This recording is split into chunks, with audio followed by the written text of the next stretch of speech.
Welcome to Global Morning. The death toll from flooding. Most time our politicians just bring in policies too, for sure. Incidentally, we have several more stories. The legislature was carefully crafted to 22.2% inflation rate as of April this year. What does that say about where we are as a country? I think Nigeria has resorted to being resilient. Before you call a police station, before they even leave, they'll take permission from. I don't think there's really anything on ground to improve. The struggle, the ASIS strike. You have done their work and put us to the wall. We are not the slaves. I'm not a small boy. You should have given me the report. I have not seen the report.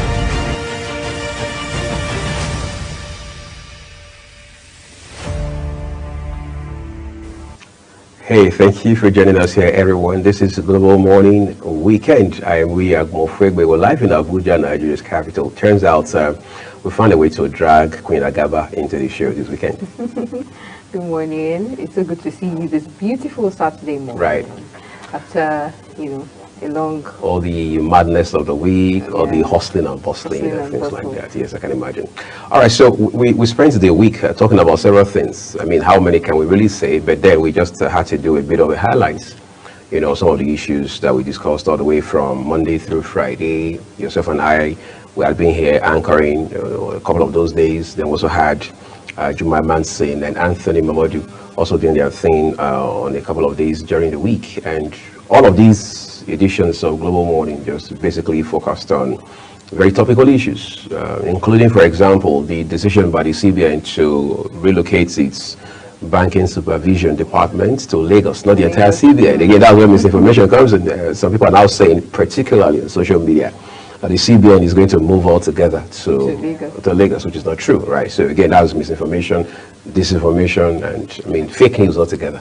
And then the Federal Airports Authority of Nigeria has also said, we're moving our head office or headquarters to Lagos because, that's the heart of business in Nigeria. And we also need to, for the sake of our viewers, state very clearly that Lagos is not just the commercial nerve city of Nigeria. It is the, if you like, the fifth biggest economy in Africa. Like a guest said yesterday, Friday morning on our show, that look, Lagos is a country in a country, right? So these are very important points, but we're also seeing some people now making it a geopolitical issue, now making it look like it's a matter of, if you like, sentiments and regional politics and things like that. But I know we also talked about a few other things, including foreign exchange, the issue of the dollar continually getting weakened. The naira, I should say, getting weakened against the US dollar.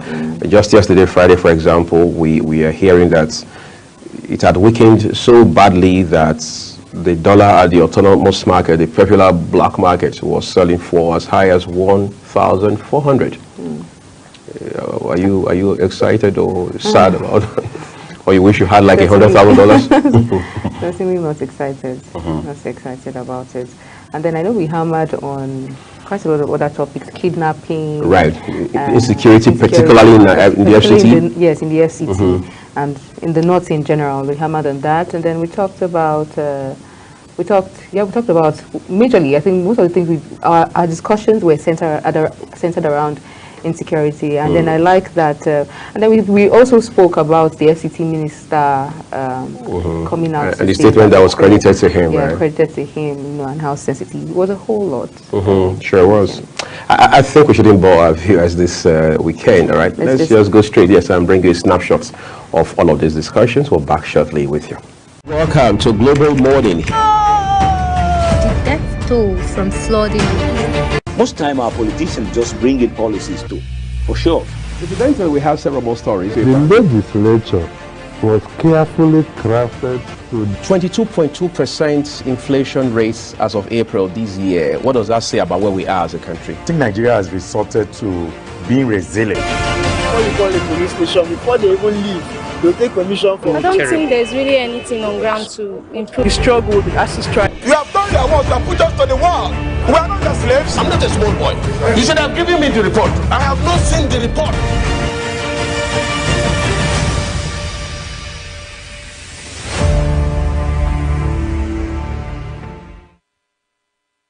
All right, good morning and welcome to Africa's Finest Breakfast Show. It's Global Morning on Global Television. My name is Anthony Momodi. Welcome to today's broadcast that promises to be very, very exciting. We intend to bring the sunshine to your home and your family. I'm not alone. I've got my partner in making the sunshine this morning. Good morning. Good morning, everyone. Good morning, Anthony. How are you doing today? Fine, thank you. No bad. I'm doing great. Great to hear. And how was your weekend? My weekend, it's full of African Cup of Nations, a lot of football matches. I went to a seminar where they talked about how to make money. Okay. And also went out to play football with the boys, so it was an amazing weekend, yeah. Great to hear, great to hear. My weekend was packed. I was here. I had work all through while you were enjoying. I was No. I had done my bit. So it was your turn to play your own bit. Okay, so. let's not too much information to the viewer. Anywho, well, you need that information. I bet you do. But all the same, thank God for life. It has been an amazing week with so many activities back to back. True. Of course, to recap about the African Cup of Nations, with Nigeria scoring a very close, the 1-0 draw that made them win the match. The 1-0 victory, okay. Oh, please. Yeah. Well, we're happy. Thank God. Nigeria's all the way. Yippee! Yeah. You can tell she doesn't really like football. I do.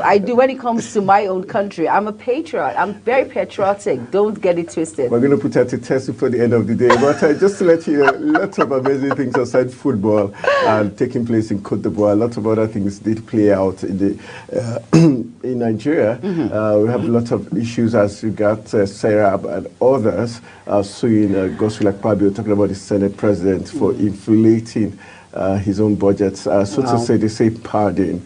Yeah, so we'll be looking at that issue. Why would the Senate president? It's been a long time we heard about pardon. I think it was at the 9th or 8th Assembly we had a lot of pardon. Yeah, we did. Good luck, Jonathan's era. We had a lot of pardon. And so it's resurfacing again, but this time around the defense is that the civil society organization, SERAP.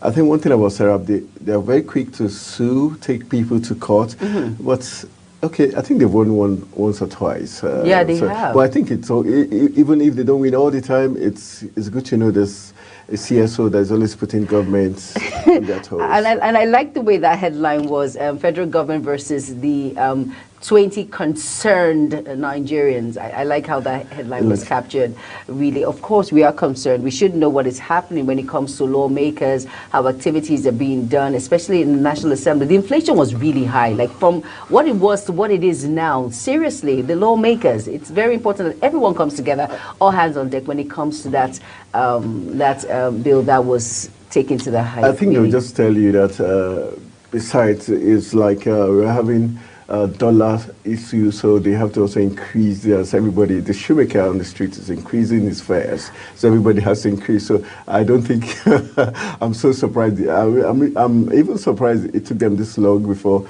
inflating it. But you know what, Anthony? There's another story that talks about NLC going on strike when it comes to the minimum wage that has been lingering for quite some time now, and I saw someone at least from 30,000 naira to 35,000 naira due to all of these inflation that is happening with the naira and the dollar and all of that. So I think we should talk about the masses first that voted you into power. I think they are the most important before all of these bills are being raised. It's very important we should do the needful when it comes to the NLC, when it comes to minimum wage, which is very important. Of course, that's almost the next story, which you will be reading out to us. All right, talking about the minimum wage, I think it's all about setting up of the panel and the NLC. They're already spoiling for war. I think we expect that to happen. It has lingered. But the federal government did say it was going to kickstart in April, and we know that they were supposed to set up a tripartite committee. There's the people that would finally do the negotiation. So the issue now, as of last week, we were told a list has been sent forward to the federal government as regards the people who will be representing the NLC, the TUC, the other stakeholders, the civil society, and some other non-state actors.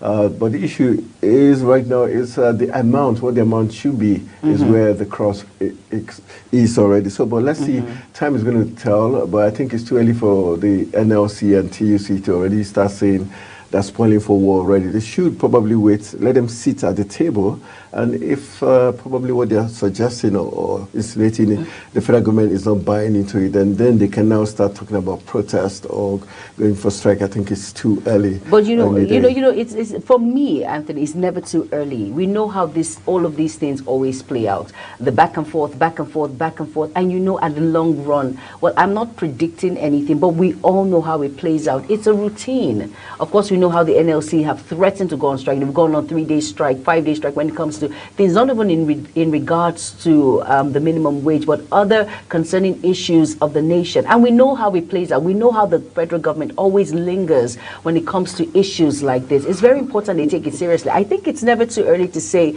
I think it's never too early to say it is too early to start. So they will know how serious they are, so they can take this seriously. Many people, civil servants, cannot, and I repeat, cannot pay their house rent, cannot afford to pay school fees when it comes to the daily needs, the basic amenities. Many people are going through it. I think April is even too far. I think it's now. Let us start now, so we'll know that there will be an outcome of progress during that time when it comes to April. Like, seriously, Tony. All right, so well said there. I hope the relevant authorities are listening and getting a feel or a pulse of Nigerians, how they feel. Like you rightly pointed out, from 197 billion naira to 344 billion naira is what the lawmakers are allocating to themselves. So that's a lot. It put in contrast what the civil servants are asking for new minimum wage. Can we get 100,000 as minimum wage? If that is a deal, then I think the federal government is beginning to make sense if they can get that as a minimum wage.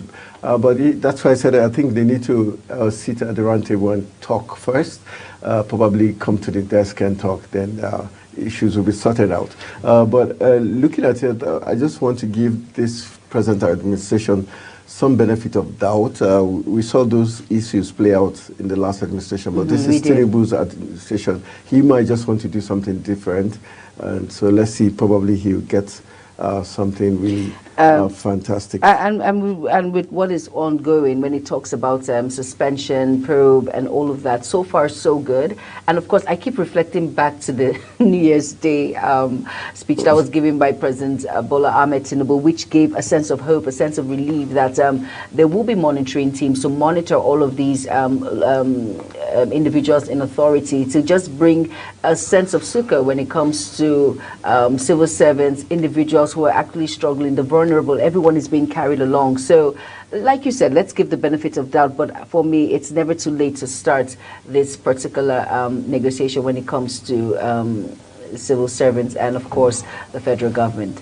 All right. We hope the federal government will do the needful so that negotiations can actually kick-start. Another very interesting talking point over the weekend was the Nigerian Police Force urging Nigerians to, if you see something, say something as regards people carrying firearms. And my issue is when you make those reports, I hope it doesn't come back to haunt the Nigerians who give those information. That has always been the crux of Nigerians. Yes, it has. It has.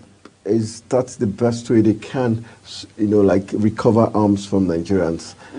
I don't think that's the best way. We know that they should start with the politicians because they give their talks, their faithfuls, all these arms during elections. So I think they could try and mop up arms in a different way, because when the police start saying the citizens should get to do their job, then it's worrisome.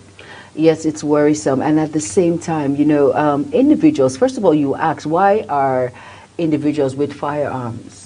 Due to what? It's for protection, right? Yeah, and of course, the safety of their lives. That's for the sincere ones. That's for the sincere ones. But the truth is, if I see something, say something. It doesn't matter whether you're sincere or not. I should be able to report that, hey, he's with a firearm, because we do not know the next step. You think people are going through so much. Psychologically, people are going through a lot. So you'd be surprised that the sincere one who is sane can end up doing something the next minute. So that's why they're saying, if you see something, say something. But at the same time, individuals are actually saying they are not safe. So firearms is the best solution. Well, I don't know how true that is. From the opinion I got, I was speaking to someone over the weekend. He was like, I think it's right that everyone should own firearms because of what is going on, this insecurity. You heard about armed men that entered into one of these Lugbe estates and kidnapped a lawyer, the wife, and an in-law. You can see things are happening, and they were shooting before the army. And then, of course, looking at the army estate, that's in that particular area in Lugbe. Okay. And then you heard before the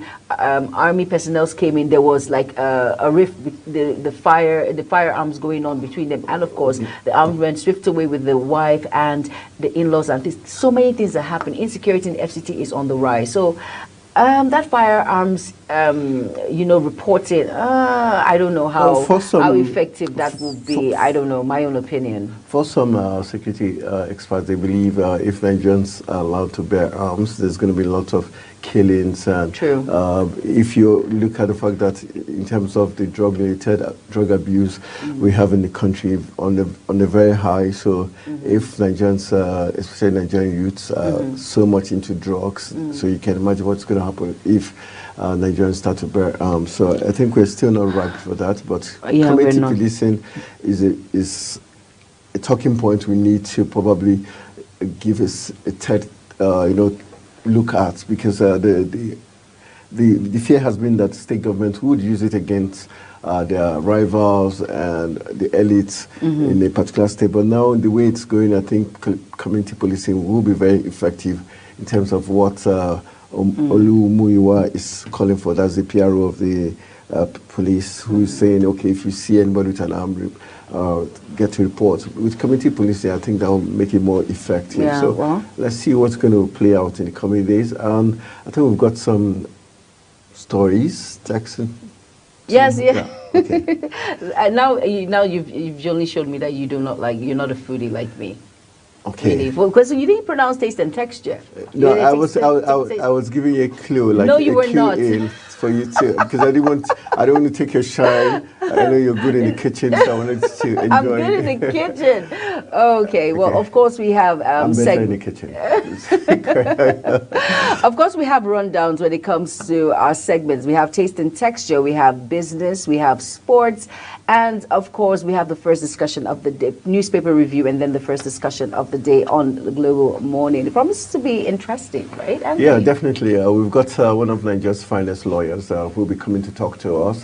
His name is Barrister Kester Elebe Sunu, who will be coming to tell us more about this federal government organized labor union. What we should be expecting when negotiations start already, especially with the list already forwarded to the federal government, who and who should be in the list, and where should the negotiations start from? Is it 100,000 upwards or 100,000 downwards? I guess it's as good as mine. Of course. For me, I think 100,000. But the problem is, if they make it 100,000, people in the market they're going to increase their prices because they believe, civil servants has got a lot of money to try around.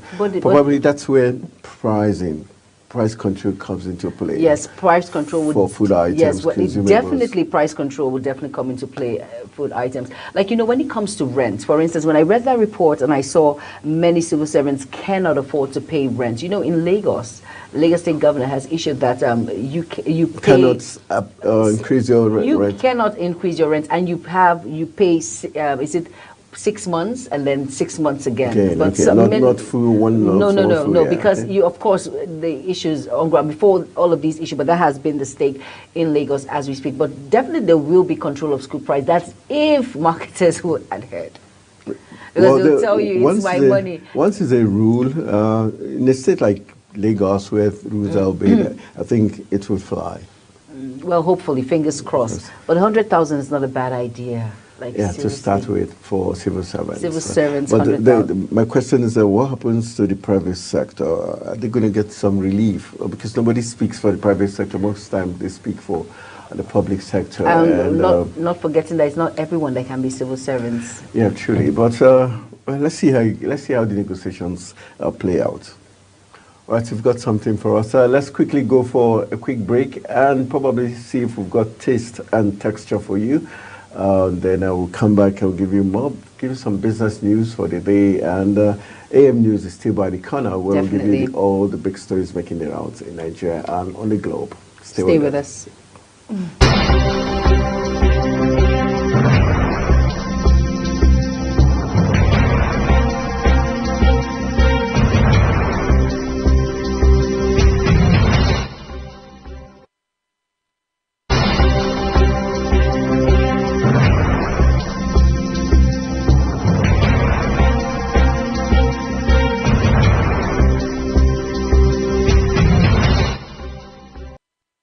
We mustn't forget to give kudos to the Nigerian police force, the Nigerian army, for the rescue of the remaining girls. Talking about the Kajuru, Bori, yes, those the sisters that were adopted. Yes, but unfortunately, of course, you know, one of those siblings were killed in the course of this whole act of adoption and kidnapping. Talking about Nabiha's.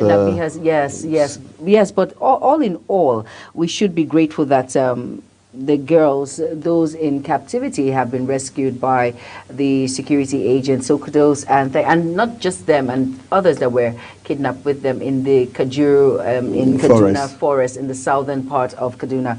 So unfortunately for the kidnappers, unfortunately for the adopters, that they have been rescued. Thank God. Unfortunately for the kidnappers. Yes, because they have been caught and then they've been brought to book. Unfortunately for them, that's so. Well, I think it's fortunate. I'm happy. I just felt it was too nice. It sounded too nice. Yeah, because you see, that's the thing. Evil will not rule. See, God is so great that these siblings that caused a nationwide spread of worry and all of that, and now, thank God, all is well now. But I just had this thought in my head after the news broke that the girls have been rescued. I was I just thought, how suddenly they knew where the girls were? How come suddenly it was easy for them to rescue the girls? Was there a agreement to say, bros, was any ransom paid? This thing is getting out of hand. You have to release them. If not, I'll get implicated. So, because the swiftness at which they succeeded and without losing anyone, I think is commendable. At the same time, it makes me wonder: is there something? Suspicion. Yeah. Was there a collaboration between? Someone somewhere. Yeah. You know, when that news broke, when I read it during the News Express yesterday, and I read it, and the same thought went through my mind that what is going on? It was too swift, too quick. Then, if you know, it's so sad where we are right now. So someone had to actually die before we rose an alarm that, okay, so one anonymous, someone brought out 50 million naira when it came to the rescue of these girls. It had to get to that point where everyone was on their edge, everyone was on the toe. Someone had to die for these girls to be rescued. It's so sad. And if it is true that there was a compromise by the security agency or someone is government, someone in government, or ransom was paid, then my question is, why didn't they just pay these monies initially? Why did we have to wait for us to lose Nabiha? And probably there should be something to immortalize her, remember her, celebrate her, something like that. And it's very, very sad, very sad commentary, and we hope more details about this rescue operation will come out someday, so we'll get to know the nitty-gritty. Looking back, no one is talking about these girls that were adopted, the one that has been in captivity for so long. Chibok girls. The Chibok girls. Leah. No one is talking Leah, about. by now, we will be turning to grandma by now. It's so long a time, and I hope that if she's still alive. If she's still alive, very sad. I think if there's anybody that owes us explanation to that, should be ex-President Muhammad Buhari, because he gave us lots of assurance that she was going to be rescued. And now, it's like a numb now. Everyone is just living with it. No one is talking about Leah Shaibu, which is so sad. I think we're tired of talking about it. The assurances came so much, and we believed the government, but here we are. She's still not here with us. But whoever she is, we hope she's alive, and we hope someday she's just going to show up. And a very sad commentary. But very sad. We want to say thank you to the Nigerian Police Force for rescuing the remaining sisters. Yeah, I think that's the best we can say, and congratulations to the family. Yes. Bethel isn't one, they're losing all of them, I think. But no, not losing any at all. But it's really sad. It's really sad. So congratulations to the family, and thank you, the Nigerian Police Force, for job well done. And the Nigerian Army. You prevent this and not let it happen. I hope that we have more cases like that. All right, so let's see some taste and texture. Then after that, we'll take you into the newsroom to get fed with all the big stories making the rounds. Stay with us. Hello and welcome to another episode on Taste and Texture. I'm Fatimi Abomar. Gizdodo is a Yoruba delicacy made of gizzard and dodo plantain. This is a side dish eaten at home or occasions. Gizdodo is a delicious combination of fried gizzard and plantain dodo in a tasty sauce.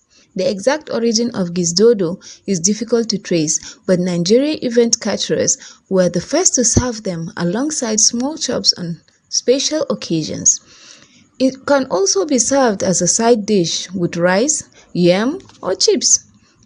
Gizdodo ingredients: enough to serve 6 with the preparation time of 45 minutes.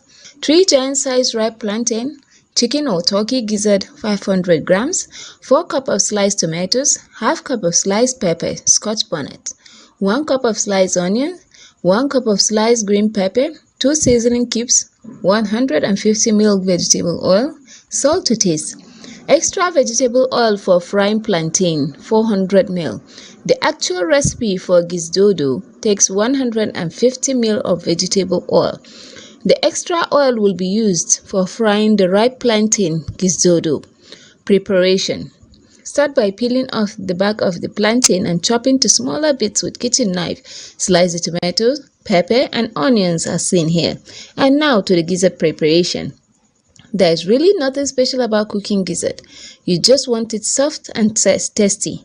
So you can use the same technique employed when cooking chicken or beef. Step 1. Wash the gizzards with hot water and pre-cook for 20 minutes. Use a seasoning cube, half teaspoon of salt, and a cup of sliced onions. Step 2. Check to see the gizzards is soft and chop to smaller bits. There are some of the needed ingredients. What you need to find at top right of the chopped ripe plantain, chopped gizzards at the bottom right, then sliced tomatoes, onions, and green beans in the plate at the left corner. And now to the gizdodo preparation. Step 1. Fry the plantain with 400 ml of vegetable oil until it turns golden. Scoop into a sieve and allow it to sit for a while. Step 2. Reduce the oil to 150 ml and fry the chopped gizzard. The gizzard will be dark brown when it's properly fried. Remove the gizzards when it is fried and pour in the same remaining half cup of onion. Stir and add the tomatoes. Step 4. Add the sliced pepper and allow it to fry for 10 to 15 minutes. Remember to stir occasionally so it doesn't get burnt. Step 5. Once the tomatoes is properly fried, you're almost done with making the gizdodo. And now, add the seasoning cube to it and salt to taste. Step 6. Transfer the fried gizzards, plantain, and sliced green peppers. Add a pinch of salt. Stir all together and taste for salt. Allow to simmer for 3 to 5 minutes. Then serve hot. This is just how to make gizdodo. Sounds simple, right? It's amazing and tastes superb. Step 7. Remove the gizzards when it's fried and pour the remaining half cup of onion. Stir and add tomatoes. Step 8. Add the sliced pepper and allow it to fry for 10 to 15 minutes. Remember to stir occasionally so it doesn't get burnt. Step 9. Once the tomato is properly fried, you're almost done with making gizdodo. Add the seasoning cube to it and salt to taste. Step 10. Transfer the fried gizzards, plantain, and sliced green peppers. Add a pinch of salt. Stir all together and taste for salt. Allow to simmer for 3 minutes. Then serve hot. That is just how to make simple gizdodo. Sounds simple, right? Gizdodo can be served as a course meal or side dish in Nigeria. Usually, it works best with jollof rice as it appears in the image below. It can be served as a course meal or side dish. That's all for now. Thank you. See you next time, same time, for another episode of Taste and Texture. Bye.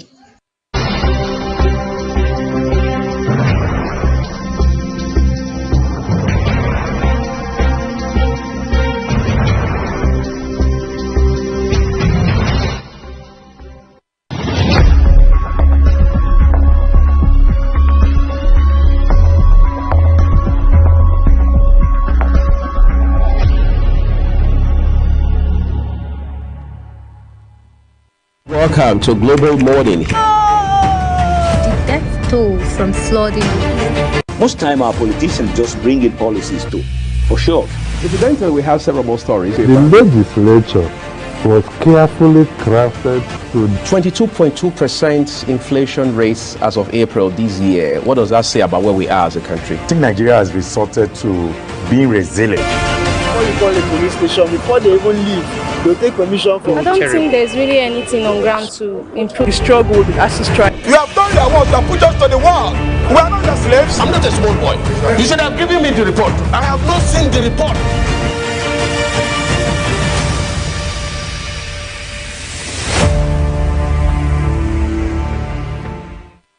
Good morning and welcome to Africa's Finest Breakfast Show, Global Morning on Global Television. My name is Anthony Momodi. Welcome to today's broadcast that promises to give you something extraordinary, and I'm not alone to do just that. Jibari Manton, good morning. Good morning, Anthony. How are you doing? And all of our amazing viewers all around the world, how are you all doing this beautiful Tuesday morning? It's a beautiful day, and if we were in radio, I would have said it's a Take Back Tuesday. Take back all the money you didn't make on Monday. So bring it on Tuesday and take it back. All right, I think I like the feeling of that. Take back all the money you also lost. All the contracts, all the businesses you didn't incur on Monday. So today is a brand new day to take everything all back and make the best of it. How are you doing, Anthony? Doing just good. I'm looking at your handkerchief, and it's blue. We're matching. What's going on? I think it's all about the flavor, the mood. Today's Blue Day, and yeah, Tuesdays are Blue Days. You are the one that formulated the Blue Day. In the world of poetry, we give days different colors. So that's why Sunday is like sunny, like this is like sunny, white, sunny, white. Okay, yeah, something like that. I get it. It has to do with holiness, purity, and stuff. Yeah, I understand. And Saturday sporty, it's firebrand, and even Fridays. I think Fridays and Sundays are holy days because Muslim faithfuls go to the mosques, and it's a prayer time on a Friday. It's all white on Friday, and it's all white on Friday, and the same time on Sunday it's a holy day. So I think it makes big sense. We're not trying to get into the church or mosque. We're just trying to make your money truly amazing. Yes. So we have some very tidbits to share with you before we give you other goodies. We're starting from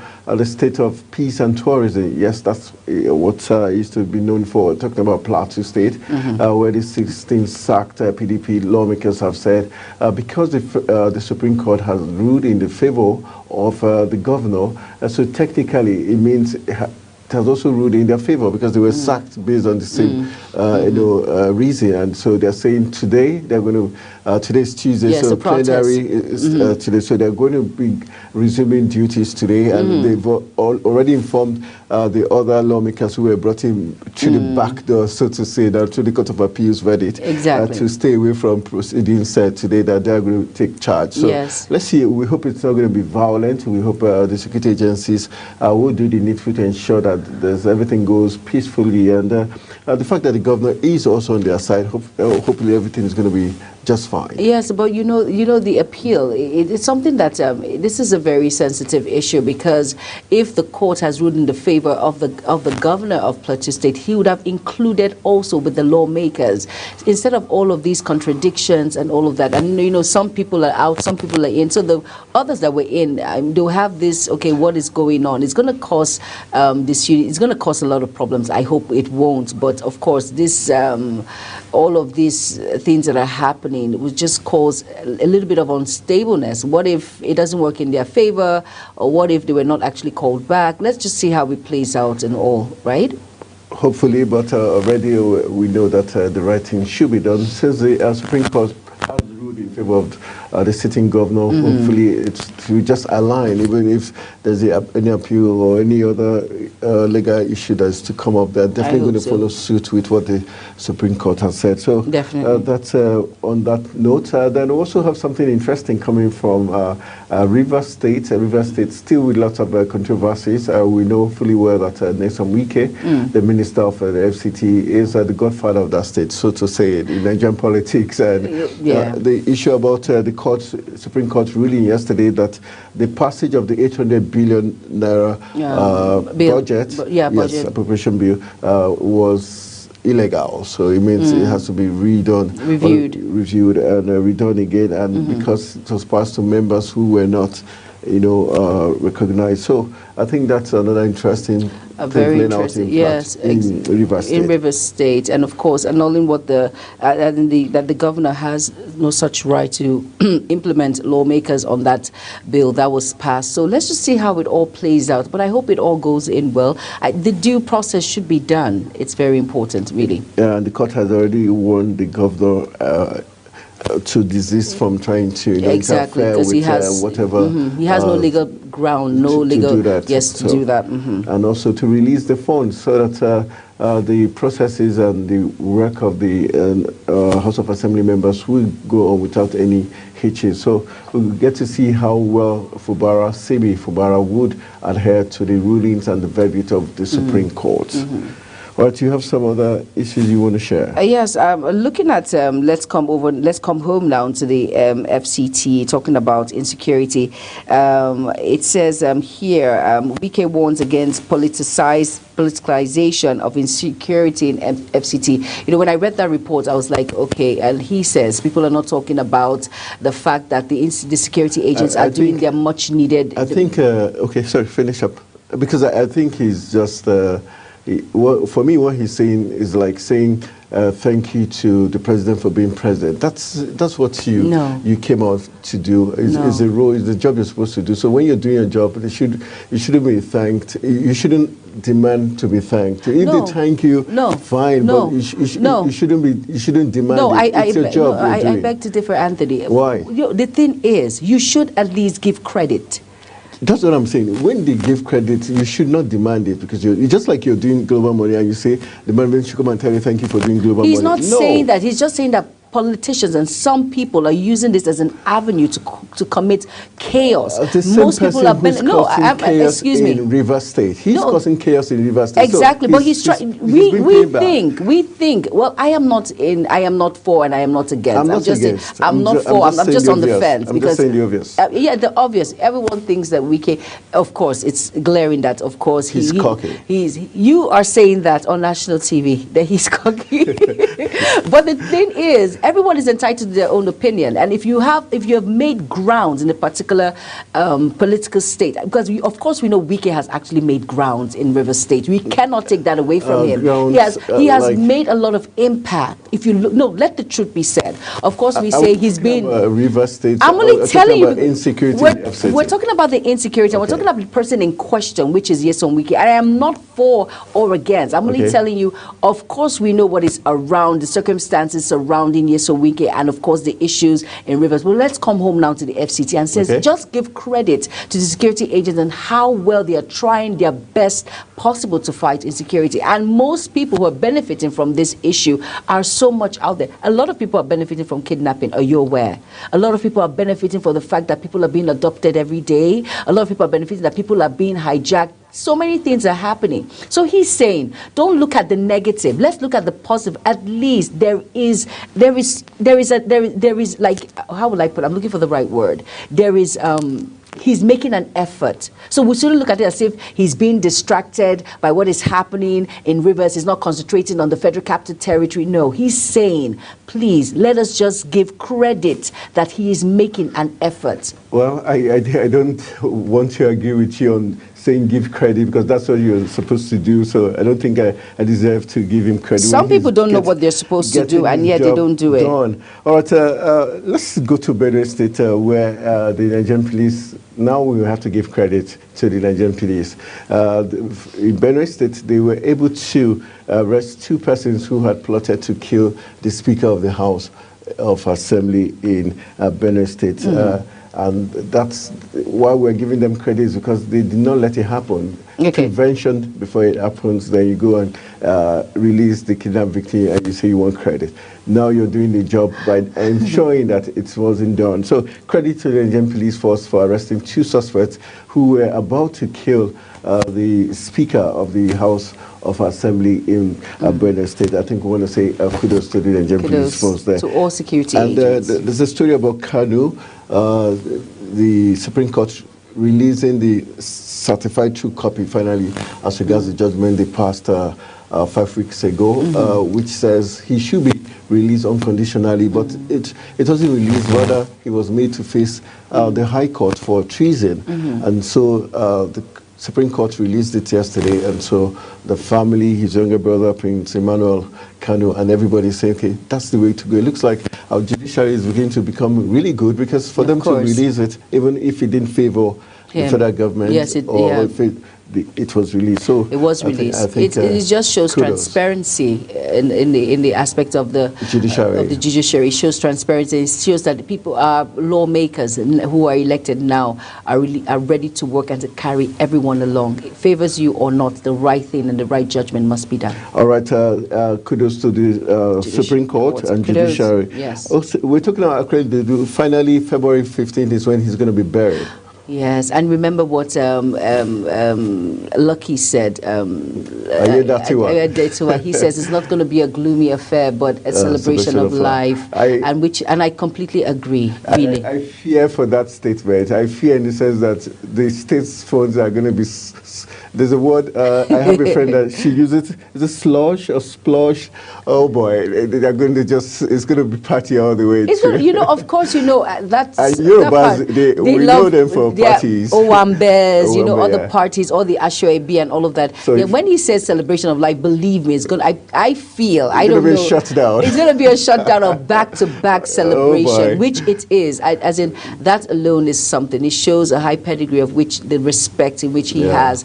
And Lucky has been fair enough. He has loyal even to death. Yes, yes, he is loyal, and you should, as in that's kudos to him. Of course, Akeredolu has played his part. He is an icon, so he should be celebrated. It's a celebration of life and the impact in which he has made when it comes to politics. All right, Akeredolu, we're officially invited to the group. Who gave you the invite? In case you're not a Nigerian, when any Yoruba ethnic group doing a party, you're sure you're going to have lots of fun. Lots of dancing. Lots of dancing. And you don't even have to be invited. There's something called Mugbombuya. That means I heard and I branched by and I joined the party. All right, it tells you how much he has branched the party. Of course.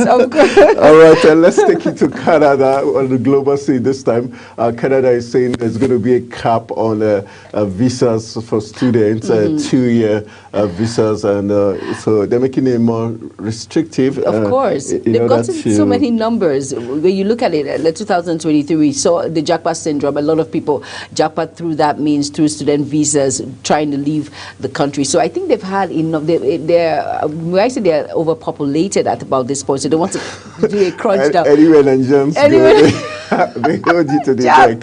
So Canada is telling us they're just going to give 360,000 permits for 2024. So make sure you're among the 360,000. Out of the 360,000, you can be sure Nigeria will probably take 150. The rest of Africa will share the rest. No, you're so kind. You said 150. You're not going to say 250. All right, Canada, here we come. Here we come. All right, so that's good news there. And yes, that's our producer there, Yusuf. In case you didn't know the colors of Canada, that's the red and white. Yeah, red and white there. All right, let's bring you back from the global scene. Let's bring you to the African continent. We're taking to Cameroon. Malaria issues is what we're talking about. And the vaccine has been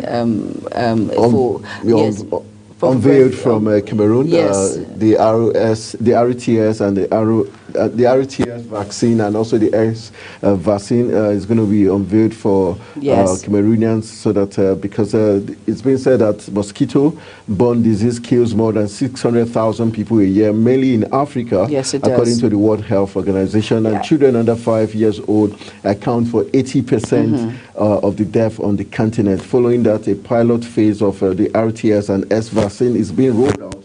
Scale across Africa, starting in Cameroon. And it says at the hospital in the town of Sao, 20 kilometers, that's 12 meters from the capital. 12 miles, yes, 12 miles from Yaoundé, 6-month-old Noah Inge became the first to receive the injection at the facility, and it is one of many vaccine centers in 42 priority districts across the vast Central African nation and of some 28 million people.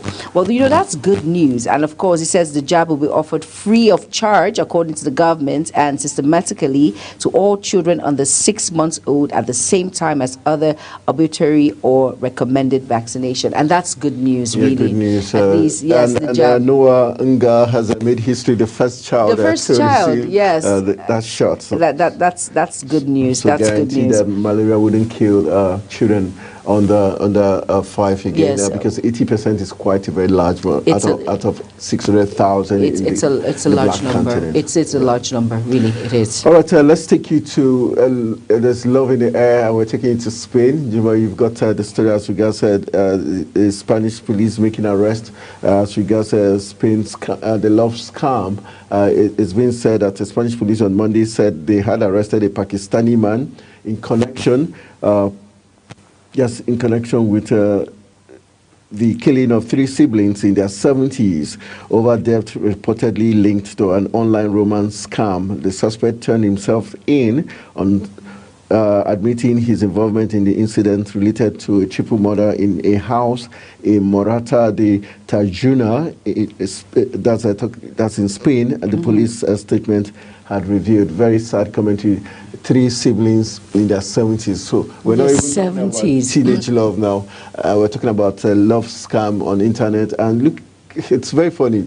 70-year-olds, and this man just had to take their life. And I think it's so sad. It tells you how sad and how crazy people could be. And talking about, the cyberspace is a very dangerous area. It can either make or mar you.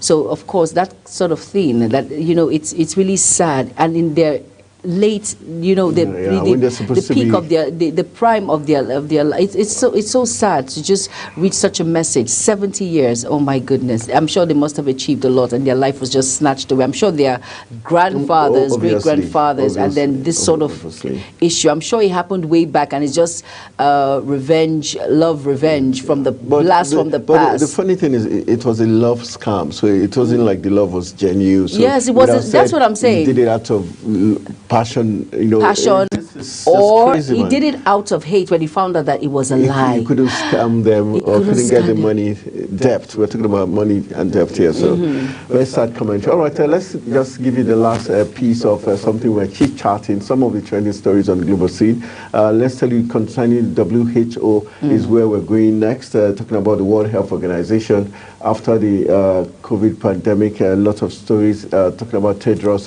Ghebreyesus. Yes, that's the man on your picture. The World Health Organization has voiced fears that countries will fail to strike a pandemic preparedness agreement in May, saying future generations may not forgive us. And shaken by the COVID-19 pandemic, the WHO 194 member states are negotiating an international accord aimed at ensuring countries are better equipped to deal with the next health catastrophe or prevent it altogether. All right, talking about the plan. And it says here that the plan was to seal. Yes, the plan was to seal the agreement at 2024 annual meeting of the World Health Assembly, and it says the WHO decision-making body, which convenes on May 27th.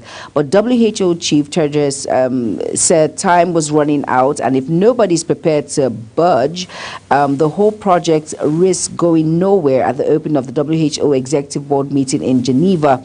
And Tedros reminded countries that world leaders at the UN General Assembly had agreed to a commitment to resolve negotiations on the pandemic accord and amendments to international health regulations, IHR, by May this year. All right, so we're still hoping May is still some few months away. We hope countries would agree to sign the international health regulations so that countries like Nigeria, because we realized during the pandemic, especially third world countries in Africa, majorly like Nigeria, we're not prepared for the pandemic. No, we were not. So we're caught unawares. Lots of lives were lost. A lot of lives. So I think it would be very cool if the agreement is signed May 27th. And like he said, there are future generations will not forgive us if we do not do the needful. Them, because we're doing our part. We're reminding them. But the truth is, and that's what I said. It takes you and we have to constantly remind and create that awareness so that the needful can be done. So future generations will actually forgive us. When you make these announcements over and over again, and you have this conviction in your heart that, oh my goodness, I've played my part. You're rest assured that you've done your best and everything. You've done your part, so you're at peace with yourself. All right. So yesterday we would not give you the AM news without this big story that played out yesterday. Yesterday, I saw my producer Yusuf. I saw the cameraman behind the scene. That's talking about Cone. They were all jumping here and there, almost crushing the furnitures out because yesterday the Super Eagles were truly super. Nigeria did beat Guinea-Bissau. They called them the wild dogs of Guinea-Bissau. They were really wild. They were. They were almost trying to eat the Super Eagles of Nigeria yesterday. But we won 1-0, and somebody made a prediction from Greece that it was going to be a slim victory. Yes, he says it. Predictions in a row. And he said it's a narrow win, but of course we are going to win. And of course we did. It was a narrow win because it was a very tough match. Yeah, it was truly tough, and it was a narrow win because it was just one goal in football. So, okay. All right, but congratulations to the whole of 200 million Nigerians, and especially to our darling Super Eagles. Congrats. For making us happy last night, winning 1-0. So now we're moving to the next stage of the African Cup of Nations, and hopefully we'll get to the finals. And hopefully, fingers crossed. We have taste stuff. Okay. We have lots of segments coming back to you on the Global Morning. We have taste and texture that has to do with food. So if you're a food lover, if you're wondering, okay, what recipe am I going to have today? Well, you just have to stay glued to your television set.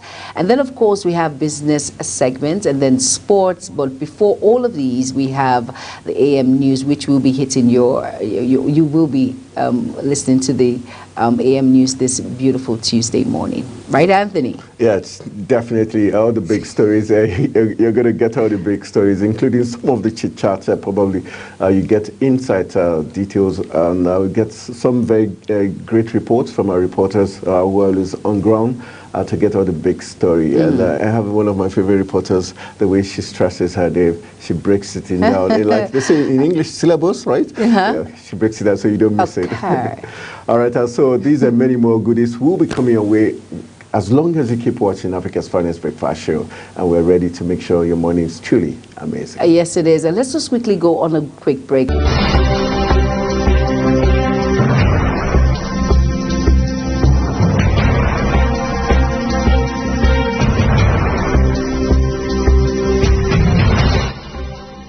All right, welcome back. You're still watching Africa's Finest Breakfast Show, and it's a Global Morning. You only find it on channel 276, and you only find the king of sports, and you only find the man called Anthony Momodu there, alongside his... What do I classify you as? What's the best? I'm trying to watch and wait. You're calling yourself the king of sports. Then I want to know, what am I? Okay, once you're with the king, automatically you just be Christian for the sake of the king. The king now gives the go-ahead to, Christian her, the queen. Right, I'm right. I will pretend not to laugh at this dry joke. Okay. Are you kidding me right now? It's a Tuesday morning. I just want to be happy. It's the king of England. What makes his spouse? Please, it's just common sense. Okay. All right. Of course, it's a Global Morning. What we're trying to do is get you off your bed. I know you're trying to sleep, but every time you hear the voice, you hear the sound, it's Global Morning. You want to wake up quickly, get all the big stories and all the chats, and makes you truly happy. But guess what? There's big news coming your way, AM news. We just want to make sure you're well.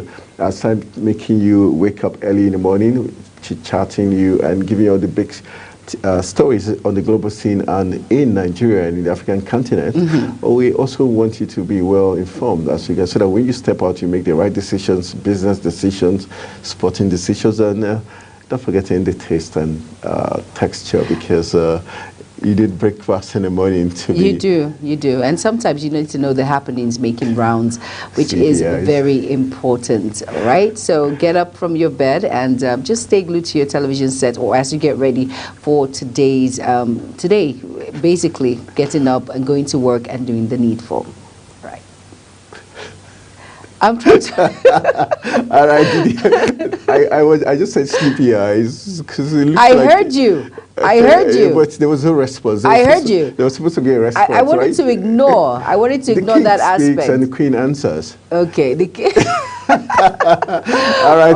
Okay. We're just trying to drag into a scene of a movie called The King and the Queen. Yeah, of course. The Black King and the... All right, it's time for I better run away. First, I missed breakfast. All right, it's time for AM News. After the AM News, the show continues. Stay with African's Finest Breakfast Show.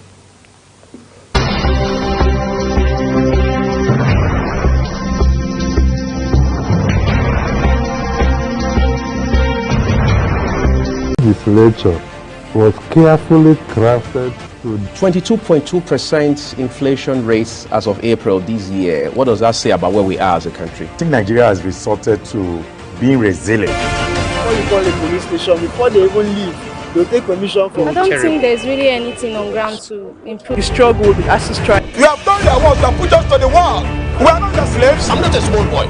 You should have given me the report. I have not seen the report.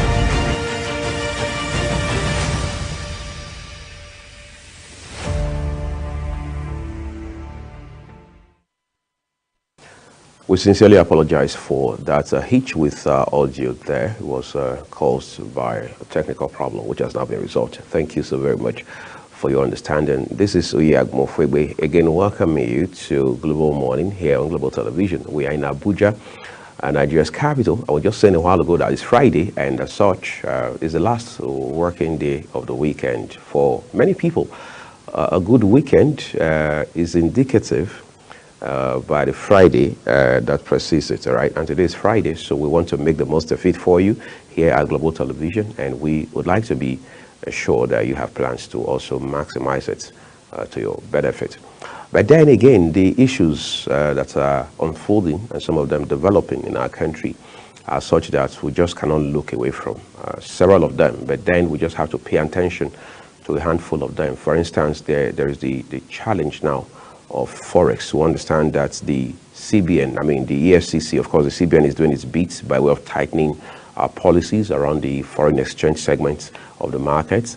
But more particularly in this case, we understand that even the EFCC is not leaving any loose ends in terms of going after those that the authorities, both financial and otherwise, believe that, have gone overstepped their bounds. They've committed infractions in terms of sharp practices within the foreign exchange market. We understand that this is to the tune of hundreds of millions of dollars, and that could make a whole lot of difference for a country whose currency has continually weakened in the last couple of months. Again, that is not something that tells well of the Tinubu government, which means that the government would take responsibility as quickly as possible to fix all of these problems. But again, when you look at the challenge are now associated with the plans by the Federal Airport Authority of Nigeria and the Central Bank of Nigeria to relocate some of its operations,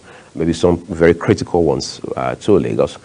Just when you think the conversation has died a natural death, just when you think things have simmered down, you realize that the conversation has probably never been bigger, because every other day you wake up, you find there are new angles, all right? There are fresh perspectives.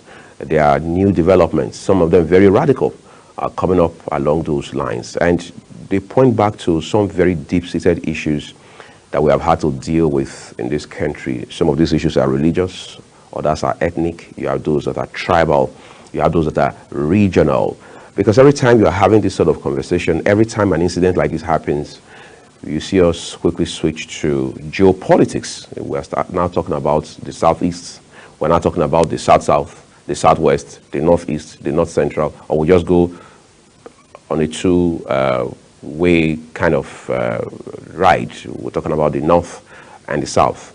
And then you're wondering, must every conversation, must every development in Nigeria gets down to or come down to issues around ethnicity or around the region where we get to talk about the south or the north? Are we not supposed to be more bothered, more concerned, more interested in whether or not it serves the interest of Nigerians, regardless of where they come from or where they live, rather than saying no is the north, no is the south? I was seeing people from both sides talking. We've seen defense, we've seen offensive, we've seen counter-offensive, we've seen accusation, we've seen counter-accusation from both sides, the north and the south. And you're wondering, who is now talking about the interest of the everyday Nigerian? It's a big concern, and this is the crux of our conversation on the program this morning. But we're taking a quick break now so we can take a look at what's, who knows, maybe breakfast or lunch or dinner idea should be. Let's join Fatima quickly.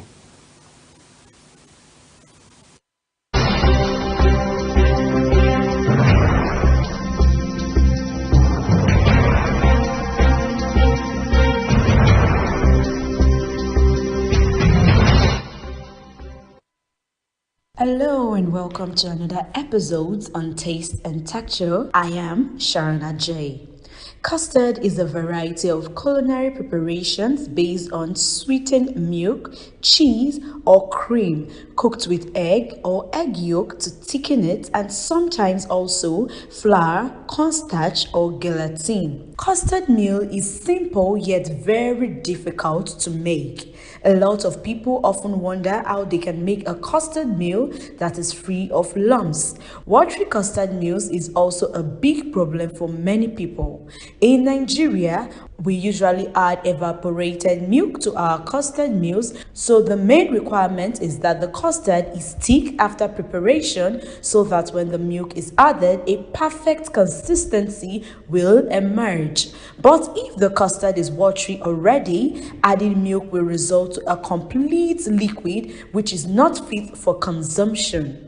Due to the above problems, some people have given up on this necessary breakfast meal, but not to worry. You will get all the tricks of making the perfect custard right here.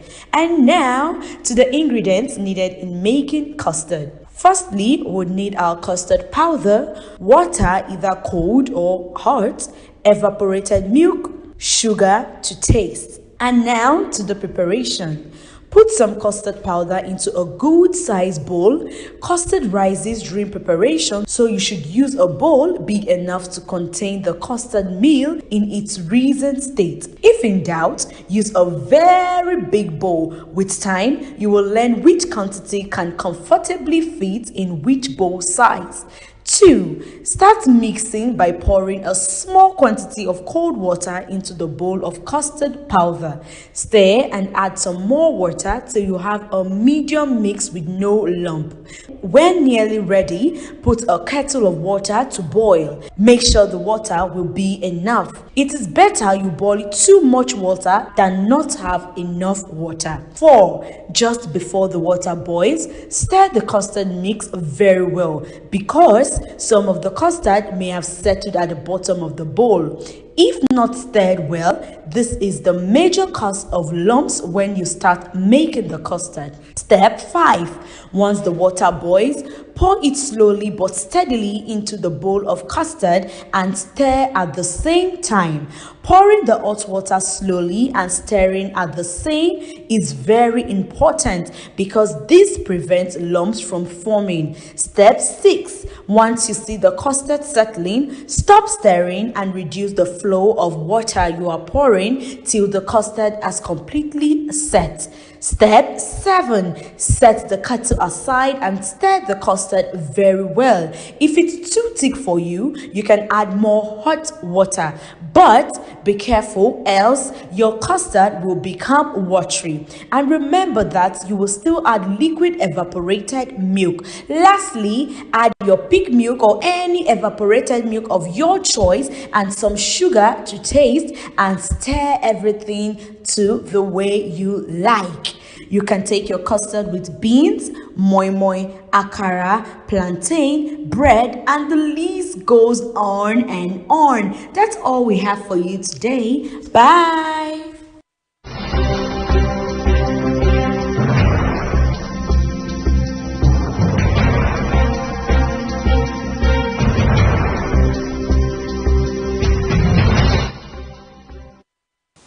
Incidentally, that was Sharna J there today teaching us the recipe for custard.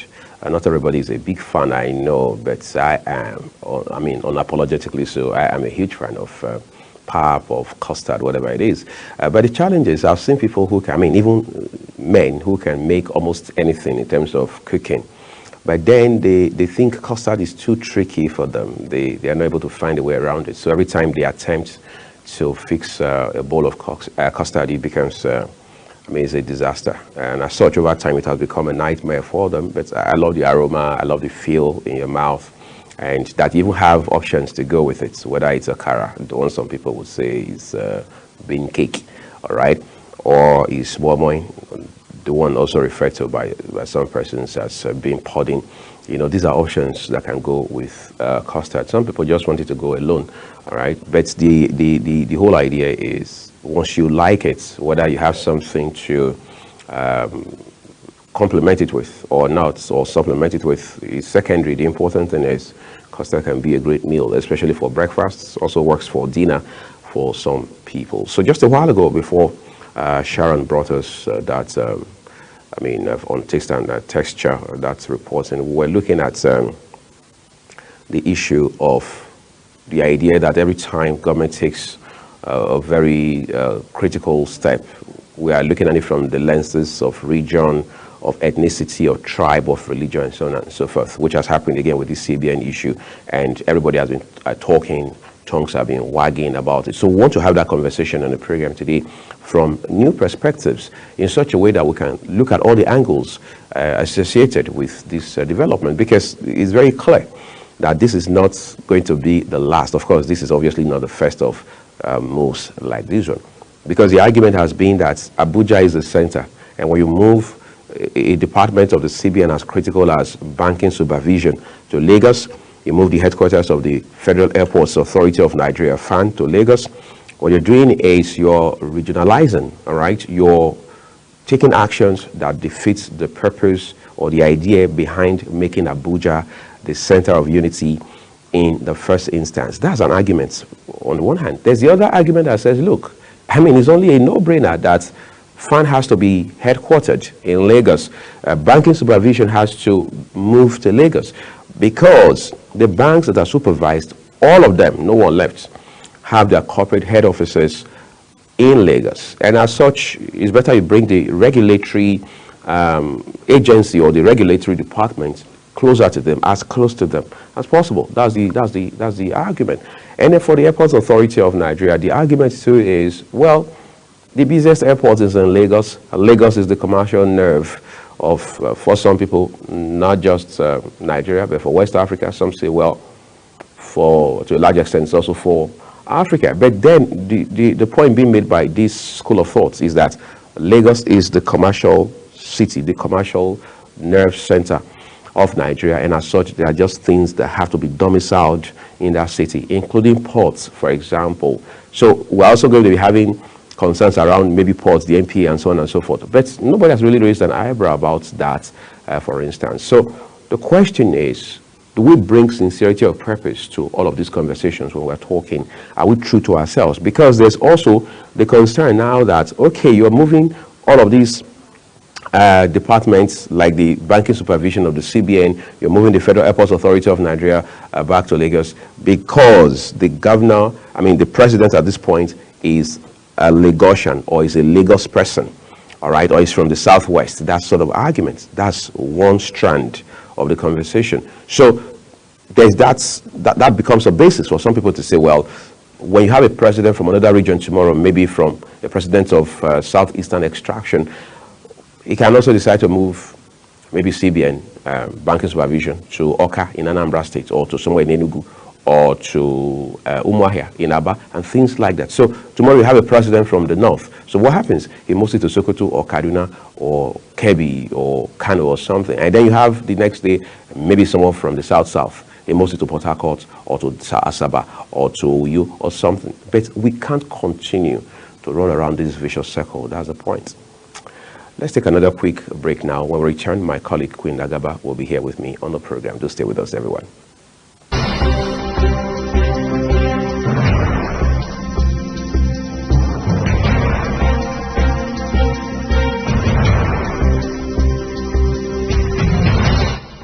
I'm joined now by my colleague here at Global Television, Queen Agaba. Queen, it's good to see you on a Friday. Good morning. Yeah, it's good to see you too. And you look amazing, by the way. Thank you. Maybe you inspired it without me even realizing early enough, right? Yeah. You look dashing as well. Thank you. And then I had a challenge. I don't know if this happens to, I don't know if it happens to men, but it has happened to me quite a number of times. A difficulty with our zipper, you know, maybe along the way you just discovered that your zipper spoils, and then it's really very embarrassing. Now, the one that I would never forget is when I was going to church. It was on a Sunday, and then, you know, I was obviously going to use a bike, right, an Okada, and I was wearing a skirt, you know, properly dressed, well dressed, looking good, looking fly, and as I was about to sit on this bike, my skirt tore top to bottom. The only thing holding it was just the band from the skirt, and then so you felt the moment I said the ground should split open, right?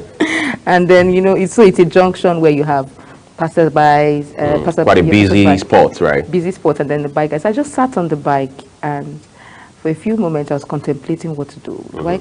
Do I go back? How do I come down from this bike and walk to my house?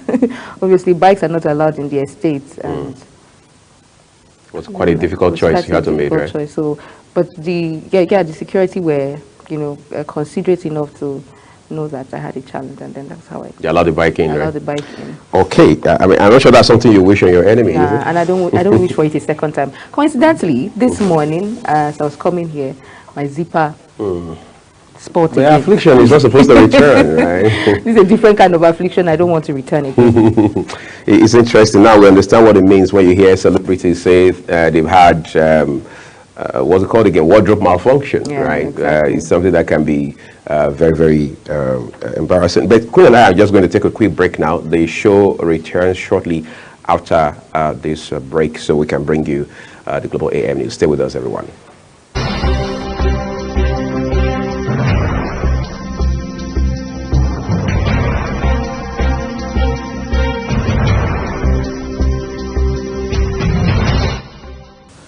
And there you have it, like a wrap-up of the discussions that we had these 5 days of the week here on a Global Morning, on Global Television. I mean, it was a delight having to find a way to get Queen on the show a couple of times in the course of the week.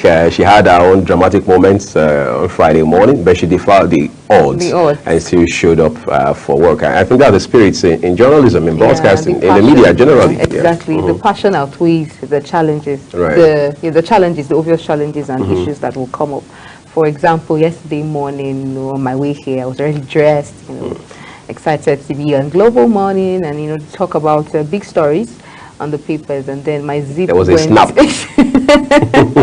The zip just, you know, developed a mind of its own. Yes, a mind of its own, and then went from top to bottom, refused to go up again. And so I had to, you know, improvise. Yes. And all that. But and then you weathered the storm. I still had to show up. We're proud of you. Thank you. I mean, she has a testimony. Maybe we should wait till Sunday. Right. And that's our program for you this weekend. We thank you for spending a part of your time with us, Queen and myself. So a big thank you to you on behalf of the team here at Global Television. Enjoy the rest of your weekend.